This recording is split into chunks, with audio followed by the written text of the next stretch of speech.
లేవియ కాండము 27వ అధ్యాయము.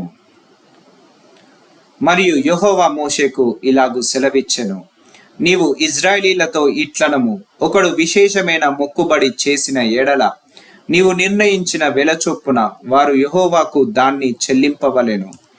నీవు నిర్ణయింపవలసిన వెల ఏదనగా 20 ఏండ్లు మొదలుకొని 60 ఏండ్ల వయస్సు వరకు మగవానికి పరిశుద్ధ స్థలము యొక్క తులము వంటి 80 తులములు వెండి నిర్ణయింపవలెను.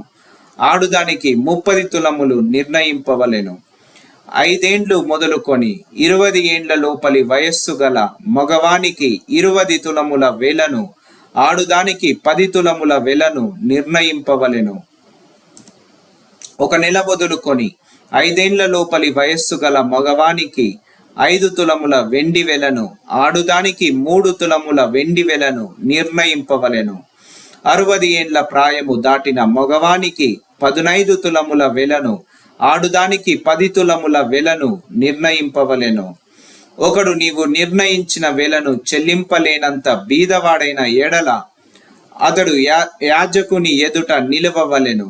అప్పుడు యాజకుడు అతని వెలను నిర్ణయించును. మొక్కుకొనిన వాని కలిమి చొప్పున వానికి వెలను నిర్ణయింపవలెను. యెహోవాకు అర్పణముగా అర్పించు పశువులలో ప్రతి దానిని యెహోవాకు ప్రతిష్ఠితముగా ఎంచవలెను. అట్టి దానిని మార్చకూడదు. చెడ్డదానికి ప్రతిగా మంచి దానినైనను, మంచి దానికి ప్రతిగా చెడ్డదానినైనను, ఒకదానికి ప్రతిగా వేరొక దానిని ఇయ్యకూడదు. పశువుకు పశువును మార్చిన ఎడల అదియు దానికి మారుగా ఇచ్చినదియు ప్రతిష్ఠితమగును. జనులు యెహోవాకు అర్పింపకూడని అపవిత్ర జంతువులలో ఒకదానిని తెచ్చిన ఎడల ఆ జంతువును యాజకుని ఎదుట నిలవబెట్టవలెను. అది మంచిదైతేనేమి చెడ్డదైతేనేమి యాజకుడు దాని వెలను నిర్ణయింపవలెను. యాజకుడవగు నీవు నిర్ణయించిన వెల స్థిరమగును. అయితే ఒకడు అట్టి దానిని విడపింప గోరిన ఎడల నీవు నిర్ణయించిన వెలలలో 5వ వంతు వానితో కలుపవలెను. ఒకడు తన ఇల్లు యెహోవాకు ప్రతిష్ఠితమగుటకై దానిని ప్రతిష్ఠించిన ఎడల అది మంచిదైనను చెడ్డదైనను యాజకుడు దాని వెలను నిర్ణయింపవలెను. యాజకుడు నిర్ణయించిన వెల స్థిరమగును. తన ఇల్లు ప్రతిష్ఠించిన వాడు దాన్ని విడిపింప గోరిన ఎడల అతడు నీవు నిర్ణయించిన వెలలలో 5వ వంతు దానితో కలుపవలెను. అప్పుడు ఆ ఇల్లు అతనిదగును. ఒకడు తన పిత్రార్జితమైన పొలములో కొంత యెహోవాకు ప్రతిష్ఠించిన ఎడల దాన్ని చల్లబడు విత్తనముల కొల చొప్పున దాని వెలను నిర్ణయింపవలెను. 19 యువల విత్తనములు 70 తులముల వెండి వెల గలది. అతడు సునాద సంవత్సరము మొదలుకొని తన పొలమును ప్రతిష్ఠించిన ఎడల నీవు నిర్ణయించు వెల స్థిరము. సునాద సంవత్సరమైన తరువాత ఒకడు తన పొలమును ప్రతిష్ఠించిన ఎడల యాజకుడు మిగిలిన సంవత్సరముల లెక్క చొప్పున అనగా మరుసటి సునాద సంవత్సరము వరకు వానికి వెలను నిర్ణయింపవలెను. నీవు నిర్ణయించిన వెలలలో దాని వారడి తగ్గింపవలెను. పొలమును ప్రతిష్ఠించిన వాడు దాన్ని విడిపింపగోరిన ఎడల నీవు నిర్ణయించిన వేలలో 5వ వంతును అతడు దానితో కలుపవలెను. అప్పుడు అది అతని దగును.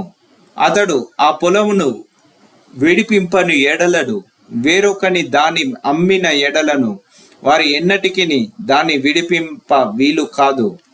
ఆ పొలము సునాద సంవత్సరమున విడుదల కాగా అది ప్రతిష్ఠించిన పొలము వలె యెహోవాకు ప్రతిష్ఠితమగును. ఆ స్వాస్థము యాజకునిదగును. ఒకడు తాను కొనిన పొలమును అనగా తన స్వాస్థములో చేరని దానిని యెహోవాకు ప్రతిష్ఠించిన ఎడల యాజకుడు సునాద సంవత్సరము వరకు నిర్ణయించిన వెల చొప్పున అతనికి నియమింపవలెను.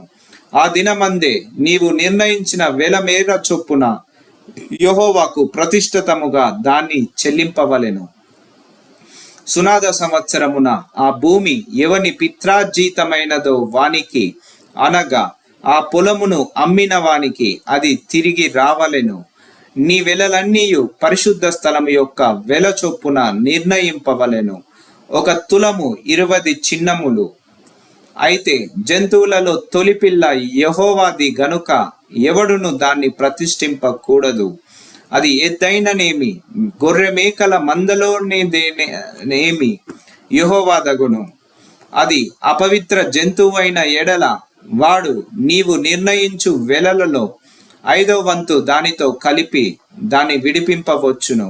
దాన్ని విడిపింపని ఎడల నీవు నిర్ణయించిన వెలకు దాన్ని అమ్మవలెను.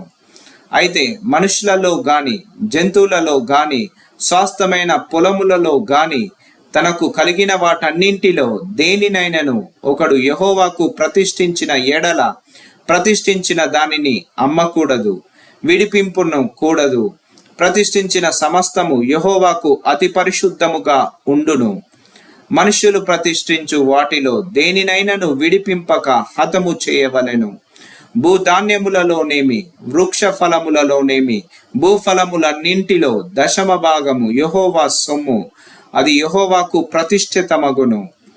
ఒకడు తాను చెల్లింపవలసిన 10వ భాగములలో దేనినైనను విడిపింపగోరిన ఎడల దాని 5వ వంతును దానితో కలుపవలెను. గోవులలోనే గాని గొర్రె మేకలలోనే గాని కొల క్రింద నడుచునన్నింటిలో 10వ భాగము ప్రతిష్ఠితమగును. అది మంచిదో చెడ్డదో పరిశోధింపకూడదు, దాన్ని మార్చకూడదు. దాన్ని మార్చిన ఎడల ఆదియు దానికి మారుగా నిచ్చినదియు ప్రతిష్ఠితములగును. అట్టి దాన్ని విడిపింపకూడదని చెప్పుము.